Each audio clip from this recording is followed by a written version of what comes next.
hora que vira poeira. Eu tô brincando. Esse é o código, é? Esse é o código. Isso era 27 mil anos atrás. E o Halls em cima do...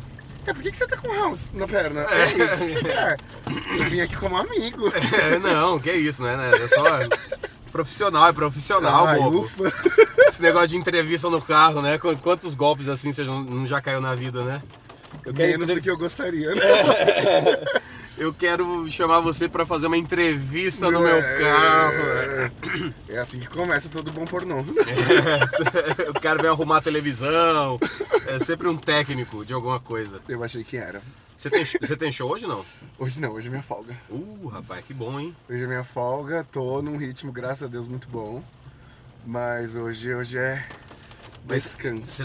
Você tá fixo no Minhoca sempre? Não, eu tô... Depende, tô viajando bastante. Essa vai ser a semana, provavelmente, que eu vou fazer mais show na minha vida, porque eu fiz 2 ontem em Santos. Aí hoje tenho folga, aí todos os dias até domingo eu tenho 2 shows. Faço 2 amanhã no Minhoca, depois 2 no Minhoca na quinta. Aí 2 em Salvador sexta e no sábado e domingo tem Salvador e... Não, tem Recife e Natal, 2 também. Caraca, velho. Tô muito feliz. Aconteceu então pra você? Amigo, rolou, virou. Agora eu já virei blasé, agora eu tô metida. Por isso que eu te chamei pra entrevistar agora, que daqui uma semana ia ser impossível. Amigo, já ficou impossível, que você me chamou uma semana passada, mas já cresci tanto nessa semana que... É isso, né? Já tá virando um nojo. Não, sempre fui, isso ninguém vai falar. Virou arrogante depois. Não, eu sempre fui. Antes da fama eu já era. Já era, eu não quero ninguém falando aqui que eu mudei, entendeu? Você teve alguma piada que foi a virada ou não? Foi sendo o conteúdo todo? Amigo, eu tava pensando nisso, né? Porque, pô, a gente acaba realmente... Eu faço 8 anos de stand-up, né? Caramba, legal. Então eu tenho uma turma muito boa de amigos. Todos meus amigos, assim, meus grandes amigos hoje em dia são comediantes. Tem amigos que não são, óbvio, mas assim, a galera que eu tenho mais frequência e tudo, é tudo comediante. E a gente sempre conversa sobre a carreira um do outro, porque a gente quer entender o que deu certo pra um. Claro. Né? Claro. E aí a gente tava conversando. E é muito louco, porque eu não tenho, hoje, nenhum vídeo que deu mais de 3 milhões de visualizações.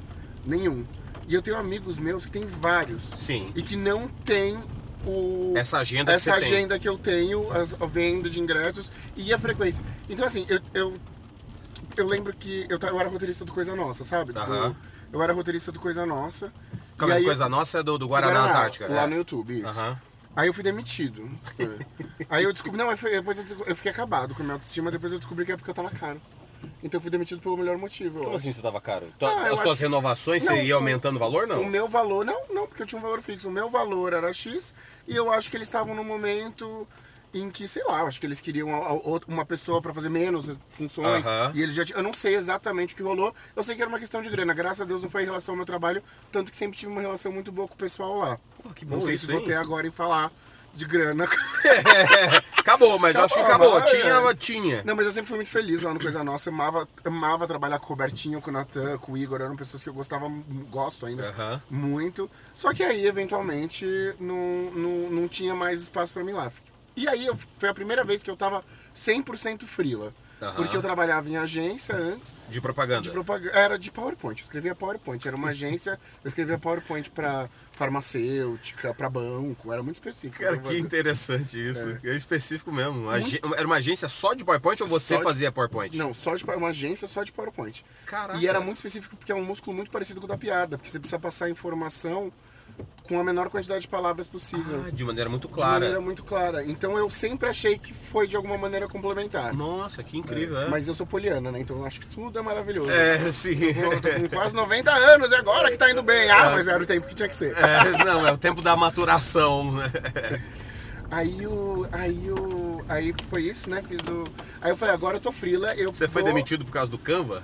Foi porque o Canva me tirou. A chegada do Canva... Foi o Keynote acabou. A Keynote e o Canva mataram o teu emprego. Não, mas lá não. Lá eu saí porque eu já tava como roteirista da Culpa do Cabral do Digital com a Raquel. Que, aliás, assisti a entrevista da Raquel que ela fez aqui, achei super blasé, ficou de óculos escuros o tempo inteiro. Ressaca, né? Zero profissionalismo, a Raquel, adoro ela. Amigo, eu sempre tô de ressaca, eu não tô de óculos escuros. Porque simplesmente essa é a minha única cara. O importante é manter a cara de ressaca que ninguém, pra todo mundo achar que essa é a única cara que você tem, né? E aí, quando você não tá, alguém fala, nossa, como ele tá lindo hoje. Você bebeu mais água hoje, amigo? O que foi, né? Aí eu falei, eu saí da agência já com coisa nossa engrenada. Se eu sair, eu pedi pra sair. E já tava fazendo as coisas no Digital do Cabral com a Raquel. E você já tava fazendo stand-up também? Há, sei lá, 6 anos já. Porque isso faz uns 2 anos atrás. Aí eu falei, ok, agora eu tô freela 100%. Preciso postar com frequência. E eu me comprometi. Isso vai fazer 1 ano e pouco. Fazer 1 ano e pouco que eu vou sair do Coisa Nossa. E eu falei, eu vou postar 3 vezes por semana. E, dito e feito, desde então eu postei 3 vezes por semana.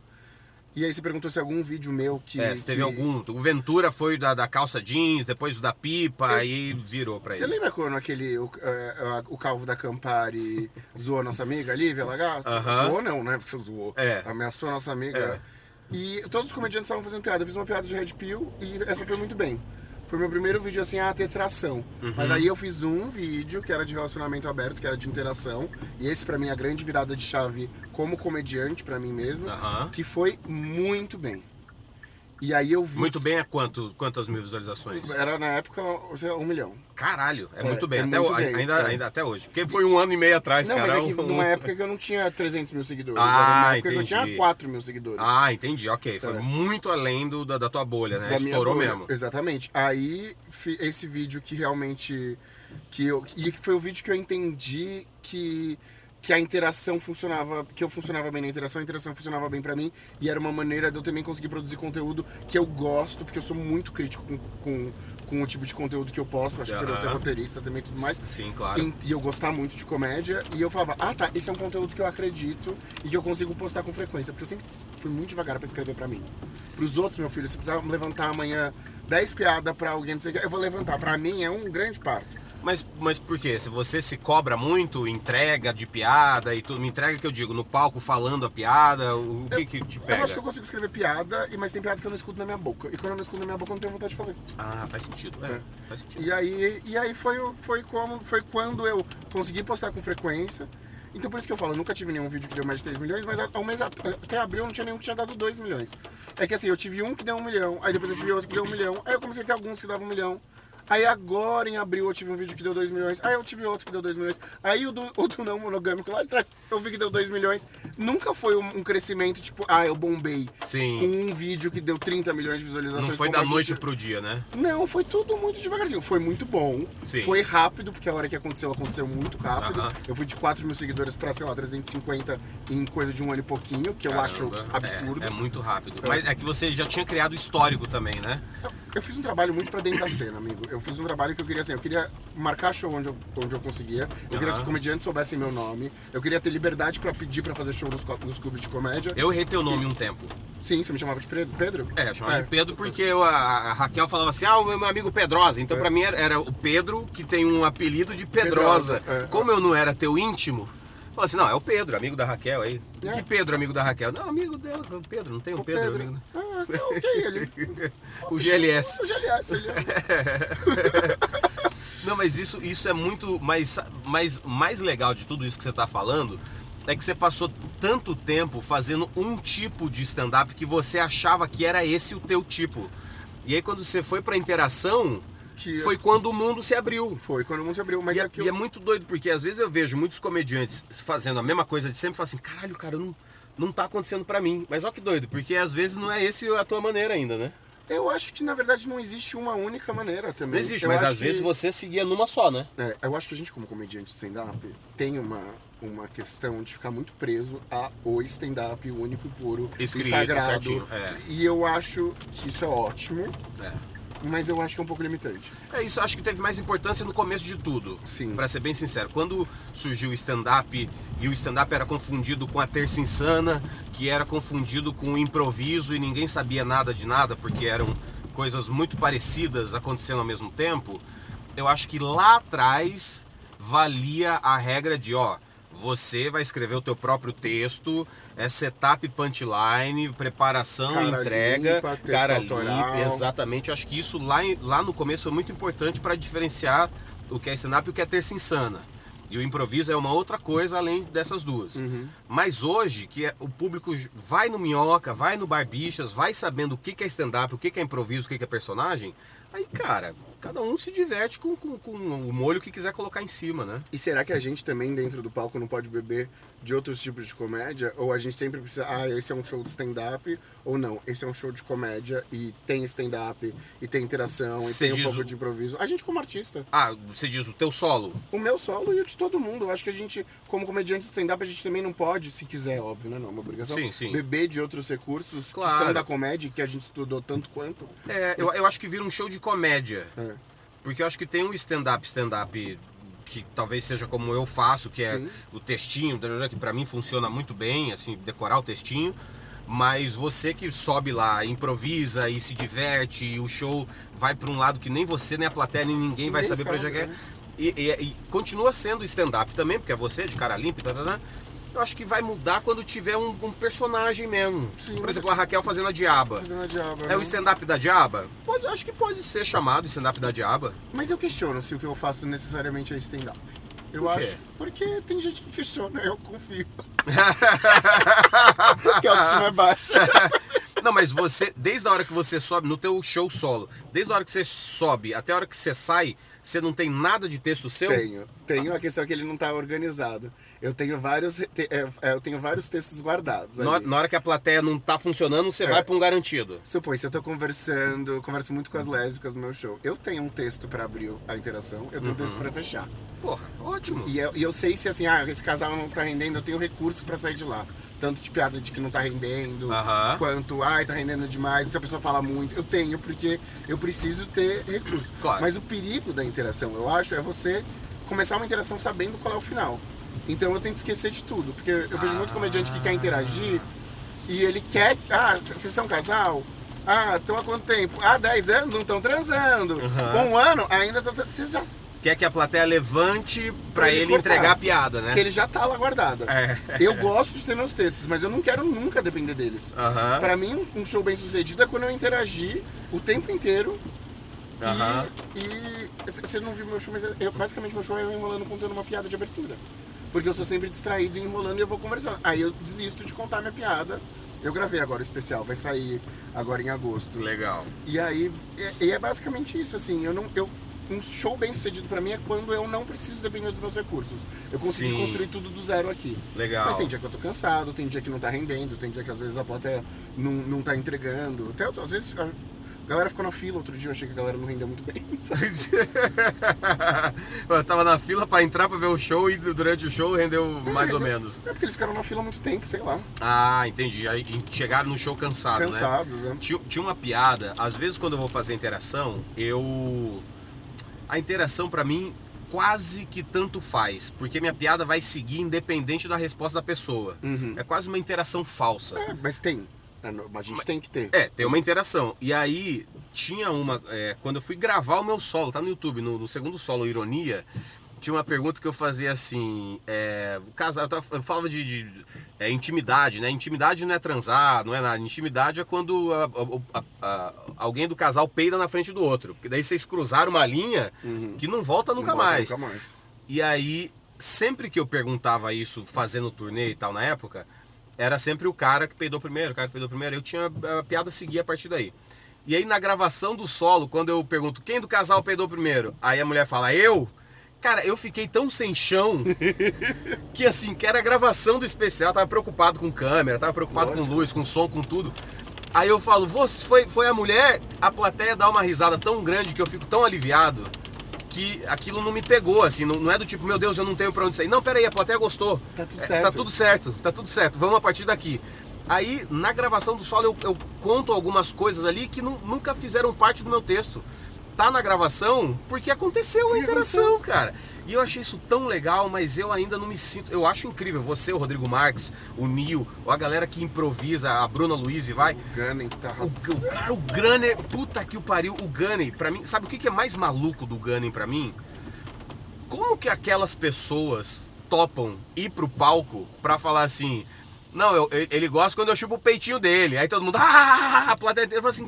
Meu, que casal aberto. Mas as pessoas querem compartilhar a história delas. Eu não gravava a plateia, eu gravei no especial a plateia. A galera tava entregando tudo. Porque eu até falo no meu show, se quiserem mentir o nome, mente. Só não me mente mais nada. Me mente o nome, a história tem que ser verdadeira. Legal. Eu te dou o direito de você ser anônimo, mas não seja mentiroso, porque mentira não tem graça. É, claro.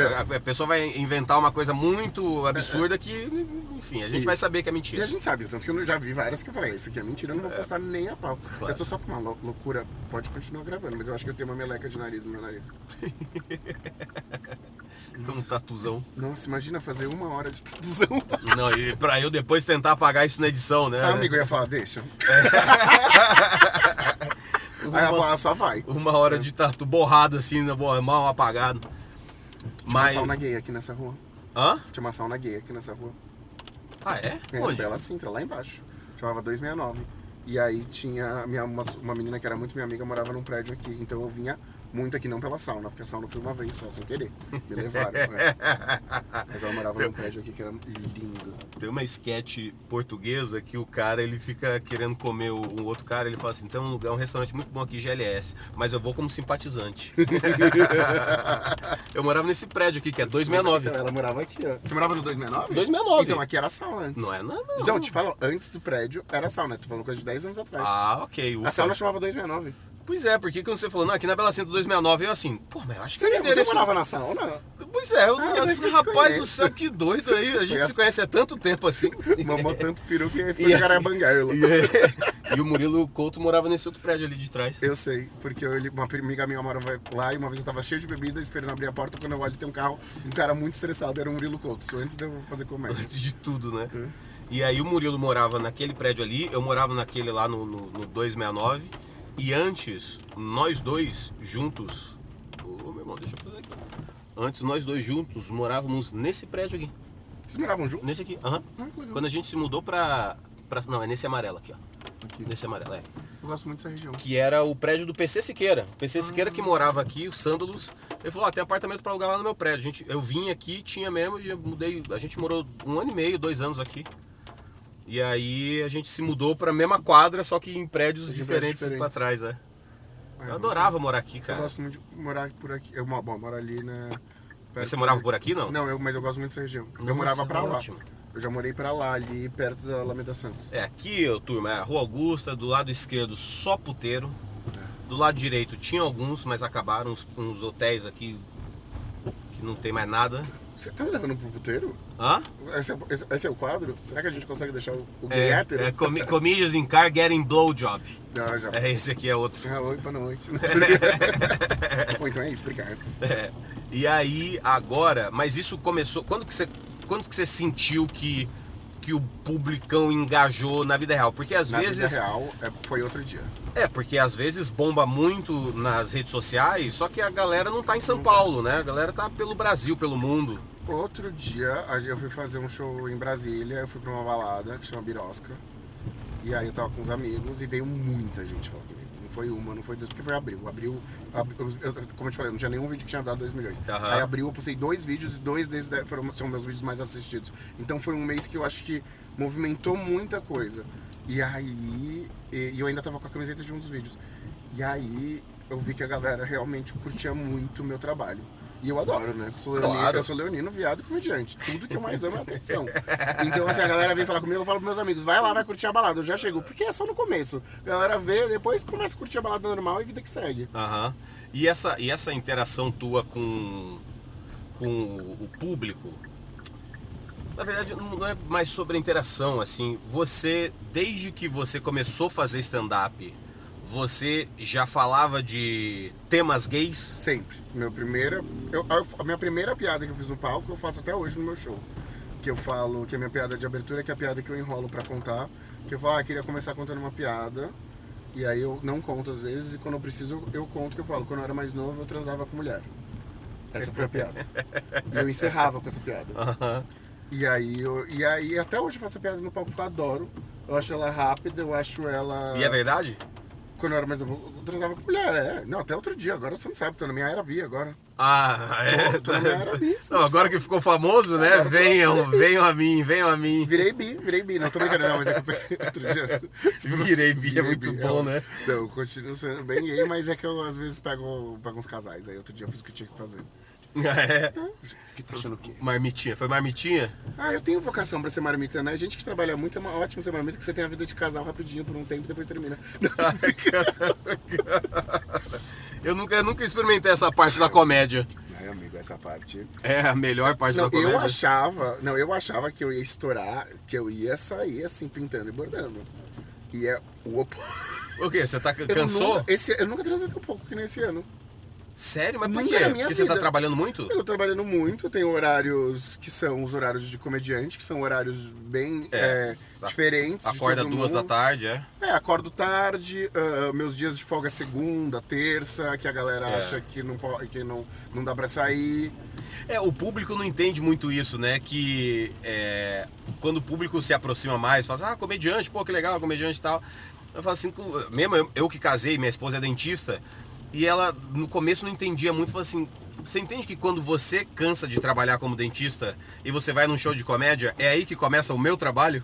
A gente trabalha com o tempo livre das pessoas e é muito louco isso. Porque as pessoas têm expectativa, e que tá tudo bem, podem ter sempre expectativa, porque quando eu tô no show, eu tô sempre muito presente e disposto, mas de que a gente também tá no nosso tempo livre. Exatamente. E aí fala, mas você vai sair hoje, quando eu tô falando aí do ponto de vista de quem tá saindo comigo. Mas você vai fazer o que hoje? Tem um show. E depois? Já não sei, tô trabalhando? Você vai fazer depois? Exatamente. Depois eu vou, sei lá, pra casa, ou eu vou beber uma cerveja com meus amigos, ou eu vou te encontrar, mas não sei. Mas você vai sair pra beber terça-feira? Mas caramba, cara, eu não tenho. É isso. Eu vou sair. Terça-feira. Porque sábado e domingo vai ser ruim pra eu sair pra beber. Porque eu tenho que trabalhar. Eu acho um fiasco aquela galera que fala assim, eu não pego comediante. Meu sonho é namorar com alguém da comédia. Você diz gente de dentro da comédia. Os comediantes que não pegam comediante. Meu sonho é namorar com alguém da comédia, isso é ótimo. Alguém que entende meus horários, eu amo falar de trabalho. Alguém que tem interesse em ouvir sobre... Cara, mas eu já... Setup, punchline. Mas sabe o que eu acho que cansa? Eu nunca me interessei em namorar ninguém da comédia, porque eu queria ouvir sobre outros problemas. Quando assim, beleza, aí eu tô no camarim, eu quero estar em muitos camarins. Conversamos sobre comédia, punchline, texto aqui, vamos sair no bar e tal, eu converso e tal. E aí, beleza. Aí eu volto pra casa e aí minha esposa tá lá, ou a esposa tá no bar também, tá junto ali e tal. E aí quando a gente vai conversar, ela fala dos problemas dela, que eu não conheço o universo nenhum dela, do dentista. Eu falo os meus de comédia, de roteiro, de filme e tudo mais, ela não faz ideia. A gente fica dando pitaco tão criativo um no trabalho do outro, porque ela vem com o histórico dela de resolver problemas como dentista. E eu venho com o meu histórico de resolver problemas como comediante. Sim. Então outro dia eu tava andando na rua e ela tem toda a equipe de marketing dela lá, que ela paga uma agência. E nos Estados Unidos, e ela é dentista lá em Chicago. Nos Estados Unidos tem uma coisa conhecida pelos americanos que é o Brazilian Cleaning. As mulheres que vão para os Estados Unidos trabalhar como faxineira, elas fazem faxina como se faz aqui no Brasil. Você levanta tudo, limpa tudo, passa pano em tudo.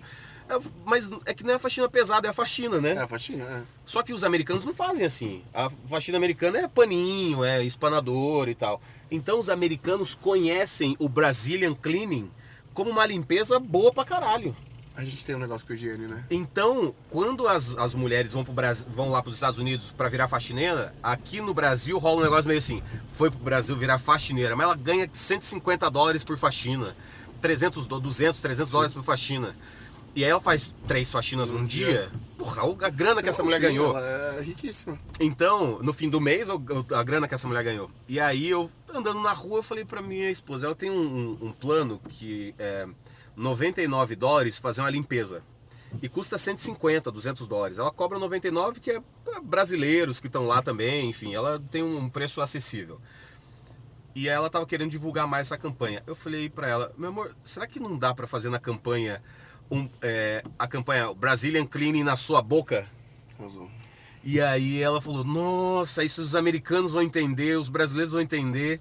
Mas essa é a minha cabeça de comediante. Sim. Juntando uma coisa que conhecem como brasileiro e ela que é dentista. Ela falou, porra, essa é uma boa ideia. ela mandou pro pessoal do marketing dela montar a arte. Mas aí pra mim isso é legal, porque eu não resolvi um problema de piada, eu resolvi um problema de dentista. Mas eu entendo. A minha questão, eu penso muito de horário, de estilo de vida. Isso é difícil. Isso é difícil. É mais difícil quando ela mora em Chicago e eu em São Paulo. Aí é bem difícil. Eu até fiquei em dúvida se você não tava morando lá agora também, de novo. Não, eu vou... Você vai e volta? Eu vou ano que vem. Aqui tem uns trabalhos legais rodando aqui. E tem o negócio do green card, tem que sair o green card de casamento. Puta burocracia chata. Você casou pelo green card? Não, ela casou pelo CPF. Ela que me pediu em casamento. Você sabe que eu fui casado com... Não sei se você sabe. Não. Eu não sei se te contei, eu fui casado com um gringo, eu fui casado com um neozelandês. Sério? E aí as pessoas brincavam, se casou pra se mudar pra Nova Zelândia, falavam, não, a gente se casou, porque a gente se casou no papel, pra ele se mudar pra cá. Mas era isso mesmo não, né? Era isso mesmo. Era isso mesmo? Ele queria morar aqui. Tanto que a gente casou depois de, sei lá, 3, 4 meses juntos. Porque ele queria ficar aqui e ele tava com um visto de turista. Chamava Work Holiday Visa. Era um visto tipo de trabalho e turismo ao mesmo tempo. Mas você podia trabalhar com algumas coisas, mas no período de 1 ano, sabe? Então era muito específico, assim. E aí a gente casou, mas daí no final a gente terminou antes mesmo do visto dele sair. Não precisava nem ter casado. Mas ele tá aqui até hoje ou não? Você não sabe mais dele? Não, eu até que veio outro dia. Ele se mudou, ele voltou acho que pra Nova Zelândia, depois ele tava em Londres, agora ele vive em algum outro país que ele casou e tudo. E mal o namorado dele sabe que ele ficou, porque eu falo que eu era o primeiro divórcio gay do país, mas a gente ficou assinado por muito tempo. A gente terminou muito rápido, mas a gente ficou 10 anos com os papéis assinados, porque ele se mudou. Caraca! E ele tava casado comigo e com uma outra pessoa, em outro país. Ele era um pígamo? Ele era. Não, mas em outro país, acho que você só não pode ser casado no mesmo país. Eu acho que não é na mesma cidade. Se eu sou casado em São Paulo, eu sou casado em São Paulo. Aí se eu sou casado no Rio de Janeiro, eu sou casado no Rio de Janeiro com outra pessoa. Será que no mesmo país você pode casar 2 vezes? Tinha um tio que era assim. Mas no papel? Não sei, mas tinha vários filhos aqueles. Não, mas aí, porra, aí é a vida. That's life.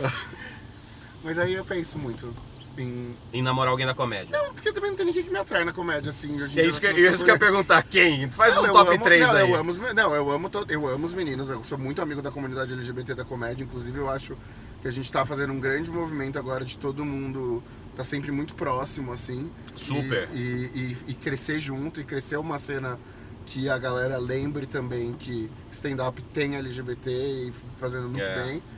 Mas pra pegar... A gente deu umas bitocas, né, com os comediantes. Não vou falar, porque aí não fala, não. Mas tem um que sempre fala e eu posso falar, que é o Gui Preto. Sempre fala no palco, adora falar. Isso aqui já demos várias bitocas. Mas o Gui também, ele fala mais sobre isso agora no palco também, né? Mas pensa, quando eu comecei, o Chicó, que pra mim é o maior comediante stand-up LGBT, assim, de projeção, número e de história dentro do stand-up, nem falava. Tinha eu, o Gabriel e ele. É verdade, cara, ele não falava. Então como que o Gui, que não, pelo menos não performa que nem eu, que sim, claro. Óbvio que esse menino é gay, quando olham pra mim, entendeu? Por que às vezes não vai falar? Porque, sei lá, a comédia mudou muito também nos últimos 10 anos, eu acho. Não, o Ben Ludmer, ele fazia uma piada que ele falava assim, ele fazia a piada de tirar a carta da boca, aí ele falava assim, não é que eu chupei um mágico. E nunca dava pra saber, da plateia, assim, não, pera, ele é gay ou foi só uma piada isso? Porque ele nunca deixava claro. Bruno Mota nunca deixava claro. Não deixava claro, E não acho que as pessoas são obrigadas a deixar claro nem nada. Claro. É onde a pessoa se sentir confortável. Mas é que você falou, o Gui não falava, porque ninguém nem sabia. Eu não sabia do Gui. Eu não sabia também, não. Eu percebi do Gui. Adoro, do nada. Você percebeu? Eu achei que ele tava me dando umas olhadas. Aí eu comecei a dar umas empinadas na bunda pra ver que ele Aí eu troquei de roupa na frente dele, dentro do camarim com outros 18 comediantes. Não, aí ele ia desistir. Aí ele não teria ficado. Mas eu vi num stories dele, cara, ele fazendo uma piada sobre, eu falei, caramba, que legal. E ele tem texto de falar que já me deu bitoca. Aí eu falava, eu não contei pra ninguém, que a gente saiu tirando assim, sabe? Uma grande amiga, assim. E aí eu falei, não vou contar, não sei se ele fala que ele é bi, né? Claro. E aí depois eu vejo a gente fazendo uma piada no palco, ele falando que já me beijou, e eu aqui, ó, segurando meus segredos.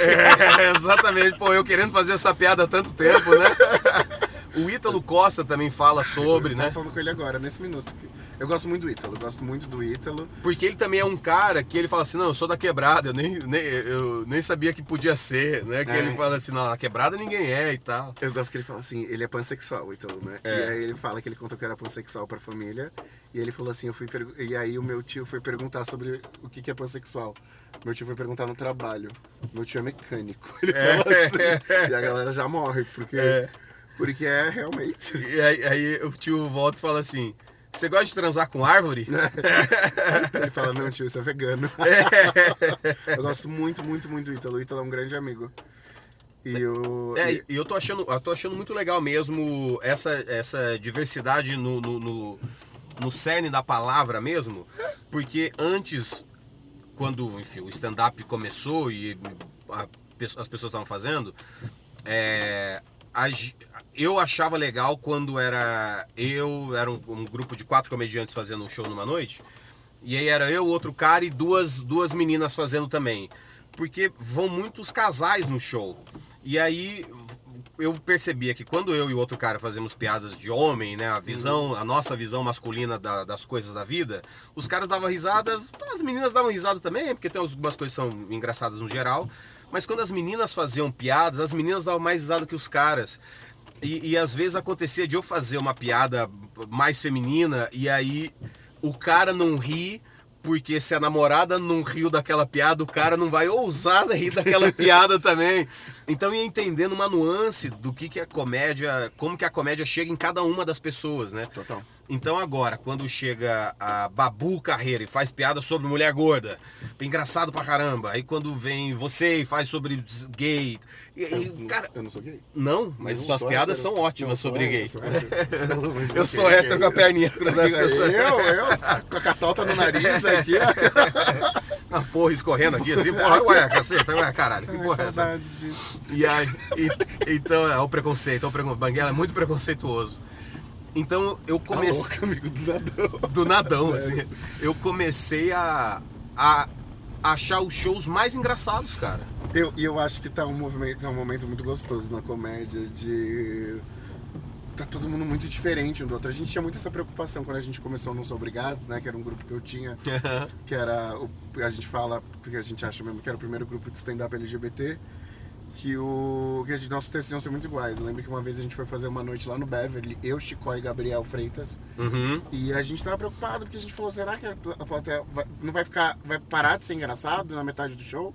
Porque são os mesmos temas. Os temas, né? E aí a gente foi ver que não tinha nada a ver. Porque o Chicó é uma pessoa, eu sou outra pessoa, o Gabriel é outra pessoa, o Babu era do grupo também, era outra pessoa. Era assim, cada pessoa era uma pessoa. E não tinha essa impressão que a gente tinha não era verdade, entendeu? Sim, Mas se a gente tinha, como comediante subindo no palco, tudo, imagina como que era mais atrás, sei lá, me perdi, mas você entendeu, né? Não, eu entendi, mas acho que a vantagem é que vocês 3 ou vocês 4 já tinham feito stand-up suficiente para entender qual que é o ponto de vista de cada um de vocês. Então, por mais que jogasse o mesmo tema, por exemplo, a fritada, ou no caso que o Bruno tá fazendo, que eu acho sensacional, que é a gongada drag. Quando entra a pessoa ali para ser fritada, todo mundo tem o mesmo tema. Na fritada, absolutamente todos os comediantes que estão ali têm o mesmo tema. E são 6, 7, 8 comediantes que vão fazer piadas engraçadíssimas. Sobre o mesmo tema. Sobre o mesmo tema, completamente diferente, porque cada um tem o seu ponto de vista. E pra mim isso é o must. E você vê, né, como eu faço muito gongada, né? E você vê que quando a piada é 100% autoral, é quando ela tem o ponto de vista que só a Babu pode fazer essa piada sobre mim. Ou só a Desirê faz essa piada. Desirê é uma das drags que participa muito. E assim, você vê que, porque com o tempo do gongada, com a convivência, eu acabei ficando amigo de muitas das drags. Hoje em dia as piadas são muito mais engraçadas, porque legal. A gente já tem um ponto de vista específico sobre aquela pessoa, que a gente convive com aquela pessoa. E nuances, né? Os meus cunhados, eles são loucos pela gongada, nunca foram assistir, a gente tem que combinar uma agenda pra ir todo mundo ver. E aí eles estavam mostrando um compilado que era o marido da Desirê, saiu um compilado. Eu fico indignadíssimo com essa história. Porque Por quê? eu comecei esse meme e eu não apareci.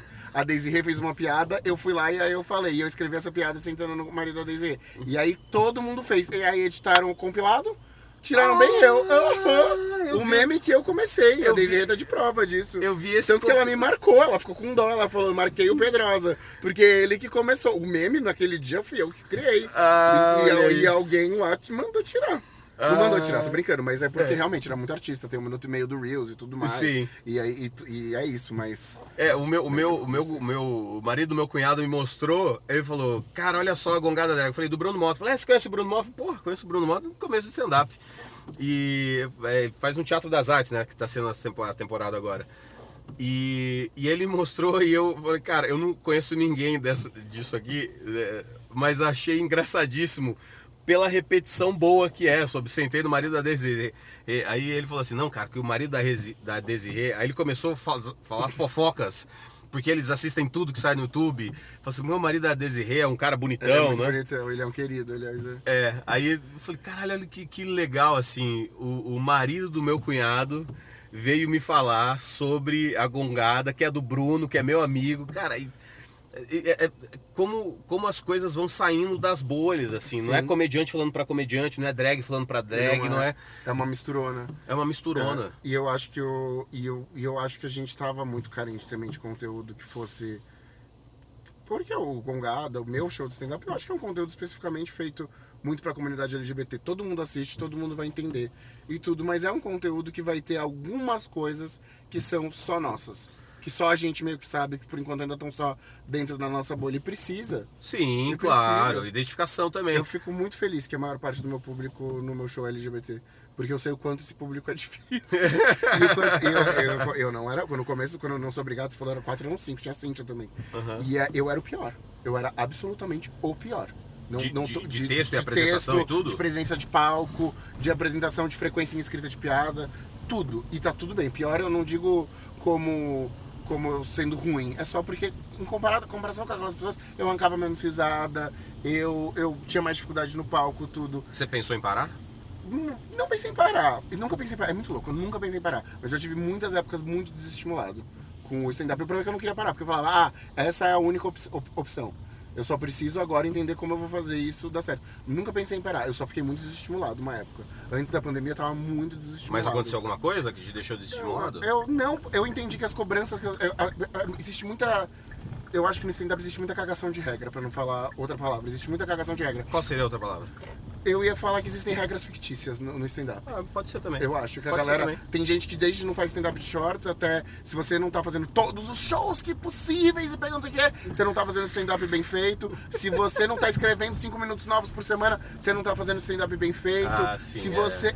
É muito... E eu sim, existe essa galera. E existe, vai sempre existir, mas eu não conseguia... acompanhar essas regras. E aí eu me sentia culpado, porque, pô, eu ia lá... E eu sempre fui o último de toda a minha turma a fazer tudo, entrar em todos os lugares. Eu sempre fui o último a ter muitos acessos. Tipo, por exemplo, toda a minha galera tava fazendo Atacadão, eu fui o último a entrar.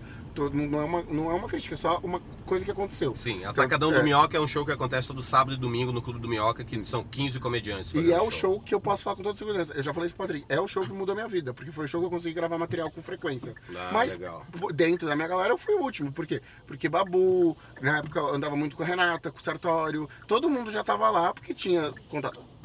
Sim, contato, tinha mais galera, mérito, às vezes mais tempo e tá tudo certo. Mas dentro da minha turma, uma realidade objetiva, eu fui o último a entrar. Porque não tem nenhum motivo e não importa. Claro. Porque entrei e fui muito feliz. E eu sempre fui muito o último. Ih, me perdi. Eu perguntei o que te desmotivou. E aí é óbvio, e aí tem todas essas cobranças. Aí eu fazia Atacadão, eu não conseguia se inscrever com a mesma frequência de todo mundo. Eu era mais cagão pra testar piada. E aí uma hora eu comecei a falar, talvez, né? Não seja pra você. Eu nunca pensei nisso, eu sempre soube que era pra mim. Eu achava que talvez eu não tinha o que precisava pra fazer acontecer. Eu diferei. Que você ia ser talvez um mediano ou um cara pequeno pra sempre. E que tava tudo bem, porque pra mim, eu considero que eu fiz sucesso a hora que eu vivi de comédia. Isso já faz alguns anos. Claro. Aí quando eu comecei, a minha renda inteira vem da comédia, era roteiro de publi, com humor. Eu falei, tô vivendo de comédia. É isso, deu certo. Venci. Claro. Venci, ganhava mal pra caramba, mas venci. Não, e é verdade. Venci, porque eu falava, venci. Isso é sucesso, no fim das contas, né? Tudo o que tá acontecendo agora, pra mim, eu penso como extra. Enquanto eu tô vivendo de comédia, eu tô feliz, de verdade. Até porque eu sei que oscila muito essa área. Sim, total. Então, assim, eu acho que eu fiquei muito desmotivado uma época porque eu não conseguia cumprir com as obrigações que os outros colocavam em cima de mim. Hoje em dia eu aprendo que essa galera é só cagar. Aprendi que essa galera caga a regra. E que a gente tem que ouvir com parcimônia. Você tem que ouvir. Eu vi um vídeo no Instagram de uma garotinha americana falando sobre. Não foi uma garotinha americana, não, foi uma brasileira. Que ela falou: você tem que ouvir tudo que te falam. Você tem que ouvir tudo que te falam. Cada um tá dando seu ponto de vista sobre você ou sobre o que você perguntou, enfim. Só que no fim do dia, quando você chega em casa, você tem que pegar tudo isso e falar, isso aqui serve pra mim, isso aqui não serve, isso aqui serve, isso aqui não serve. E geralmente a gente não faz esse filtro, né? Nenhum. As pessoas falam e a gente fala assim, não é verdade, porque essa pessoa tá tendo mais sucesso do que eu, então ela tá certa. Mas é que ela tá tendo sucesso do jeito dela. E às vezes não é o nosso jeito de fazer sucesso, né? E geralmente não é o nosso jeito de fazer sucesso. E entender também quais são os critérios do sucesso, que eu acho que já é uma outra questão na comédia. O sucesso que eu digo é viver de comédia. Viver de comédia, isso, beleza. E aí, foi muito bom, porque quando eu consegui viver de comédia, que eu tive a liberdade pra fazer o que eu queria no palco. Porque eu falei, eu já me provei pra mim mesmo, eu vivo de comédia. Aqui, se hoje eu não tiver um show bom, se não sei quem não gostar, se fulano de tal que cagou uma regra pra cima de mim achar que o que eu faço não é uma verdade, não é uma verdade pra... Beijo, tchau. Eu tô vivendo de comédia. Eu já consegui o que eu me comprometi pra fazer. Sensacional. E aí foi quando... Aí eu entendi que eu podia me comprometer pra fazer muito mais coisa. E aí eu falei, agora eu entendi. Aí você sentiu seguro no palco pra ir... eu entendi como fazer o meu show que eu gosto. Que agora já tá mudando também, já tá virando outro show. Já tô fazendo outra coisa agora. Mas porque isso é importante também, né? Quando você lança um solo, é importante você se mostrar pra plateia com... O Chris Rock acho que fala isso. Quando você lança um solo, às vezes é importante. Se você lançou o solo, quando o público te vê, te assistir depois desse solo lançado, já seja uma outra coisa. Sim. Pra não parecer que você só tinha aquelas piadas. Sim, até porque... Pode acontecer. Já que você não tem essa velocidade pra escrever, não é mesmo? Mas então é isso. E aí eu tô agora... Na verdade, eu fui descobrindo dentro do meu show. E é muito bom a gente ter o nosso show. Ah, o solo? O solo. Nossa, porque é lindo. a gente tem muita liberdade pra fazer coisa que... É melhor quando tem público, né? Porque às vezes quando tem público é muito bom. Mas quando você faz o solo e não tem público, você nem quer arriscar nada, né? Porque, porra, caralho, será mais seguro. Mas agora que eu tô num momento muito gostoso. Eu tô com o meu solo e tô com o meu público. E meu solo é de interação. Eu posso inventar um negócio no meio do show. Então se eu quero testar um quadro pro show novo, eu vou lá, porque agora eu tô fazendo uns quadros. Aí eu testo no meu show atual. Que demais. Porque é o meu show, eu tenho a liberdade pra fazer. Claro. Eu posso se eu quiser testar um texto de 10 minutos no meu show, eu testo. Mesmo que seja pra outra coisa. Isso é muito libertador. Porque a tua comparação fica só com você. Com o que você fez ontem, com o que você vai fazer amanhã, com o que você quer. E isso é muito bom por um lado. Você vai se melhorando por você, não porque os outros estão pedindo ou estão querendo te botar numa forma, né? Eu voltei a curtir assistir comédia. Uma época eu não tava curtindo assistir comédia porque era muita comparação. Era muito, eu não tô fazendo isso, isso aqui, essa pessoa tá escrevendo 30 minutos por semana e postando um vídeo de 20 minutos no YouTube e eu não consigo fazer. Me dava angústia. Cara, quando o Afonso Padilha, desgraçado, começou a fazer isso... De toda semana botar 25 minutos novos no YouTube. Quando eu falei 20 minutos, eu tava só pensando nele, tá? Não, mas é exatamente isso. Quando o Afonso Padilha começou a botar toda semana 25 minutos bons, engraçados, com uma entrega boa, com uma persona boa, um texto bom no YouTube, eu assistia. E aí eu assistindo o Afonso, eu falava assim, eu não consigo fazer isso não. Aí beleza, vou testar um tema novo. Aí eu pegava e escrevia lá meus 5, 7 minutos de um tema novo. Aí eu fazia, vou gravar. Aí, ainda no começo, quando não tinha o clube filmando, né? Pagava alguém pra filmar, o cara vinha, filmava. Porra, não funcionava, cara. Aí eu voltava pra casa, assistia o vídeo. Eu tenho que mudar isso aqui. Acho que aqui riram aqui, então tem que começar com... Cara, eu precisava de uns 4 shows pra acertar 7 minutos novos. Que é muito bom já. E aí eu ficava assim, cara, não tenho... Beleza, só o Padilha é o Padilha. Aí eu já fazendo, assumi. imagina, pensa só, ele tava fazendo quantos shows por semana? De solo. Tá fazendo o solo dele pra caralho. Tá fazendo 10 shows por semana, pelo menos. É isso. Entendeu? Se ele tá fazendo 10 shows por semana, é óbvio que você cresce muito, você consegue melhorar muito mais rápido.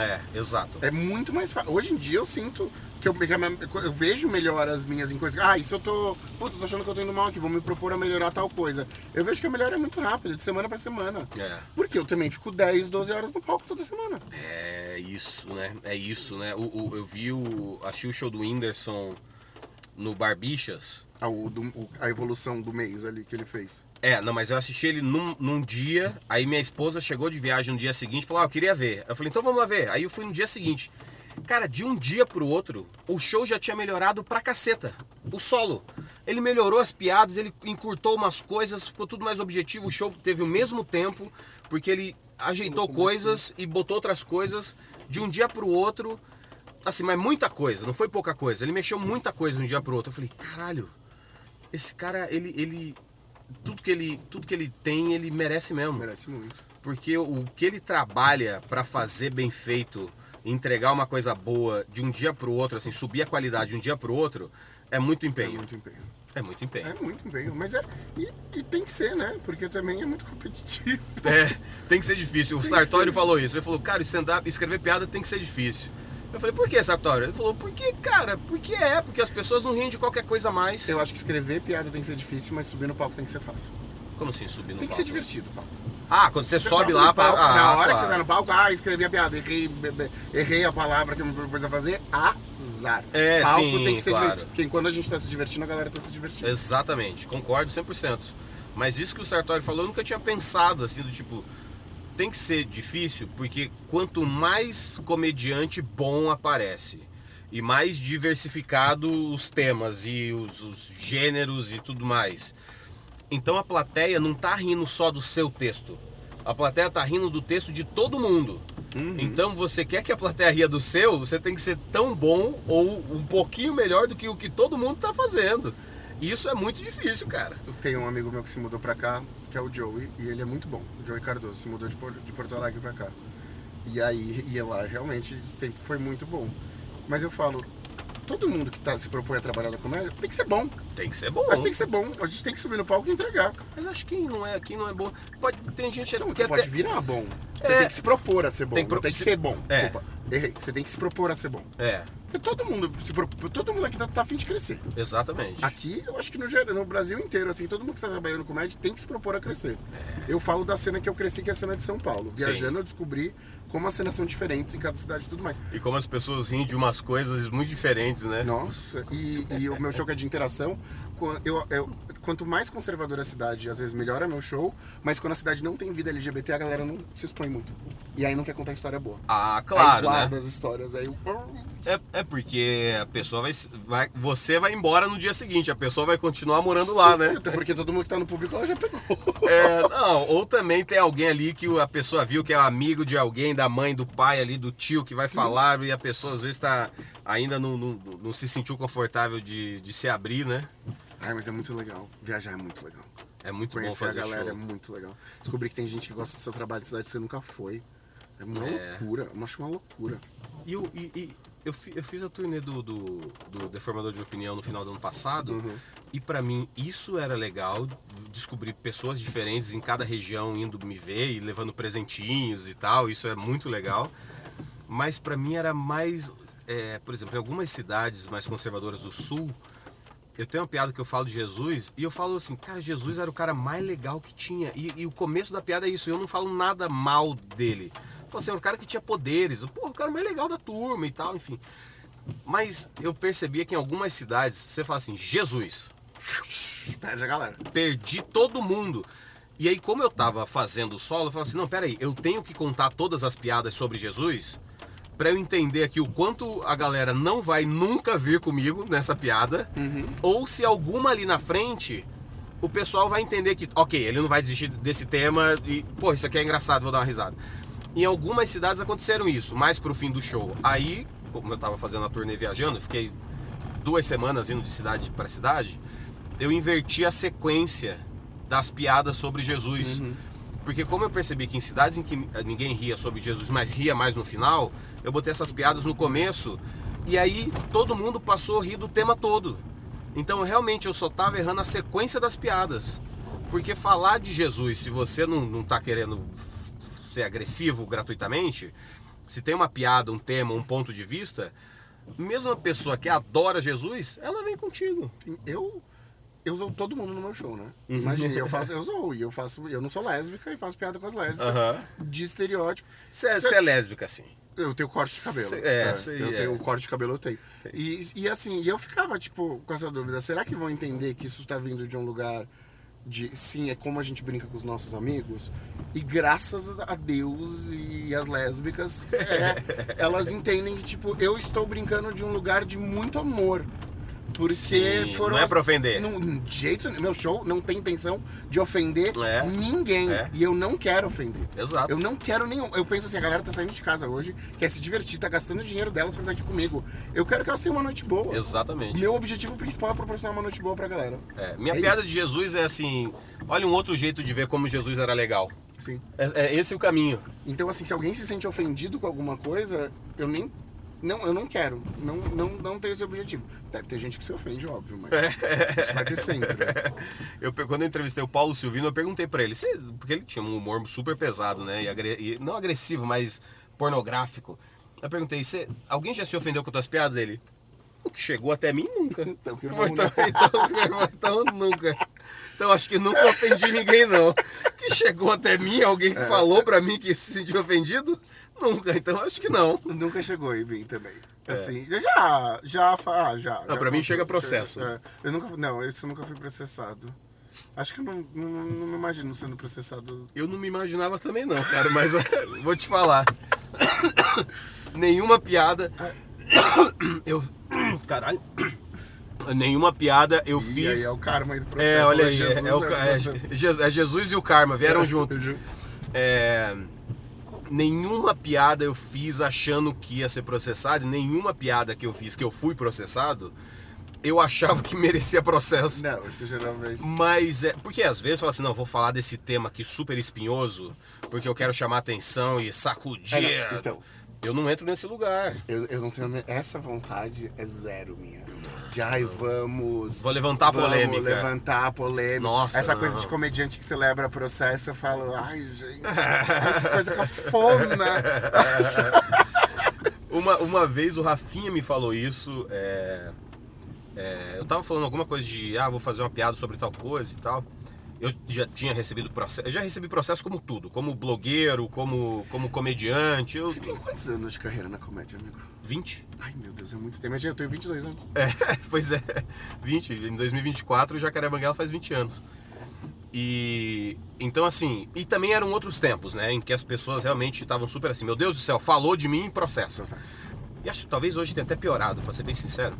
Mas eu lembro que o Rafinha falou pra mim assim, cara, não é legal ser conhecido como o cara que é processado. Porque algumas pessoas veem aí uma oportunidade de processar, porque você é o cara que é sempre processado. Lógico. Então assim, olha que doido, cara. Eu não tô pedindo processo, não. As pessoas processam. Aí eu fico conhecido por ter sido processado. E aí você vai ser mais processado. Aí eu sou mais processado porque eu sou o cara que é processado. Eu acho... Eu não me vejo ainda, óbvio, né? A gente não sabe do futuro. Nesse lado da comédia de causar. Não quero causar. Pelo menos assim, quando eu quero causar batendo pra cima. Eu sei que tem de falar isso, mas que eu vou ser processado pelos héteros? Pela comunidade hétero? Pedrosa fez piada de sapatênis e bermuda cargo. Meu Deus. Vai ser processado. Aí eu ia amar. Pela comunidade hétero. Pela comunidade H, pelo comitê.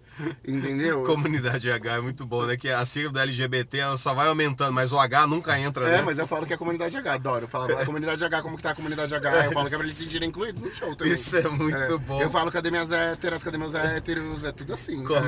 Começa a virar uma minoria, que tem uns caras que reclamam, né? Mas no meu show eles são. Sim, mas eu digo os caras, os Red Pill, falam assim, hoje em dia, nós somos minorias. Fala assim, meu irmão... No meu show eles são só minoria de quantidade de gente. Mas é óbvio, é que essa que é a questão, é você ser tão tapado pra você ignorar uma coisa tão objetiva de que você achar que realmente eu tô te ofendendo quando eu tô falando, ai, vai lá, gata, pega teu HB20, sabe? Tipo, cadê tua Renegade? Ai, nossa, meu Deus, entendeu? Bicho, ninguém tá morrendo por ser hétero, entendeu? Calma lá, abre o olho, vê como é a realidade. Você tá falando de um microcosmo que é a internet, Twitter, sabe? Palco de stand-up, pelo amor de Deus. E a Nani People sempre também foi nesse lugar, do tipo, de zoar os héteros, de zoar que carro que você tem, que fala, o tamanho do carro é pra compensar o tamanho, a falta do pau. E, cara, já vi o show da Nani 1 milhão de vezes, 1 milhão de shows da Nani. E, cara, a plateia sempre aceitou a Nani 100%, assim. Minha mãe é fã da Nani pra caralho. Todas as vezes que minha mãe esteve aqui, que a Nani tava com um show, eu levei. Minha mãe tirou foto com a Nani, adora a Nani. E é uma coisa, assim, do público hétero e ver a Nani zoar o público hétero, E isso me deixa muito feliz, porque o meu trabalho, eu comecei a fazer um show no Clube do Minhoca, né, dos que foram bem, zoando o hétero, e eles me amavam. É que agora não dá pra zoar tanto hétero, porque não tem muito hétero no meu. Porque eles não estão indo mais no show, né? Não, eles vão muito, eles gostam. Vem muito hétero sozinho no meu. Ah, fico muito feliz. Adoro meus héteros. Tem um menino virou super meu amigo, era fã. E é hétero. Mas é hétero mesmo ou você acha que o cara tá ali tentando ver qual que é a da comunidade? Sonho, porque ele é um gostoso, mas ele é hétero. Já brinquei com ele participou agora do quadro ele chama Rafael. Um querido, um gostoso. Eu falo, nossa, quem me dera. A Chicó ficou enlouquecida, ela ficou olhando lá, todo mundo ficou olhando, que esse homem bonito. Eu falo, é meu amigo, só ando com gente bonita agora. É isso, eu só ando com celebs. Mas é muito Cara, mas eu vou te falar, eu tô muito feliz pelo teu sucesso, eu tô vendo o teu crescimento, eu tô vendo o quanto você tá falando pra muita gente tá se ouvindo no que você tá falando. Isso eu não sabia, que bom.